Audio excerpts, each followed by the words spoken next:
Vous le disiez, plus que 6 jours et tous les regards se focalisent maintenant vers Rio de Janeiro. Dans les rues, les services de la mairie s'affairent pour couper les arbres, tondre les pelouses, accrocher des panneaux. La ville s'est mise tout simplement sur son 31.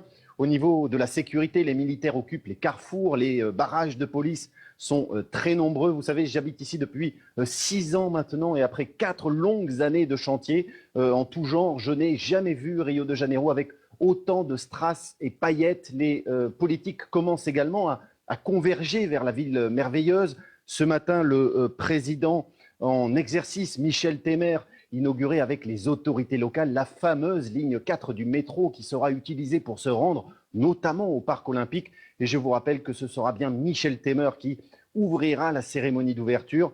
Il devrait faire un court discours, un discours éclair pour éviter de se faire huer. Dilma Rousseff, la présidente écartée, a fait savoir qu'elle n'assistera pas aux cérémonies. Chaise vide également pour Luis Inácio Lula da Silva. On en parlait hier ici sur iTélé. Il est enlisé dans les affaires judiciaires. Et c'était pourtant lui qui avait porté sur ses épaules la candidature de Rio. C'était en 2009.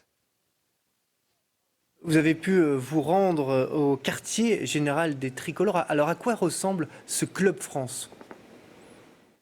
Effectivement, ce matin, je suis allé au Club France, au pied du Christ Rédempteur. Alors le site est spectaculaire, au cœur de la forêt, à quelques pas de la Lagoa de Rio de Janeiro. Et durant les JO, le Club France, c'est un passage quasi obligatoire pour les prochains champions olympiques qui pourront ensuite se prêter à un bain de foule et à être interviewés par les journalistes. Alors ce matin, comme vous le voyez sur ces images, tous les ouvriers s'affairaient aux derniers préparatifs, médias, sponsors. Il faut que tout soit prêt pour le 5 août prochain.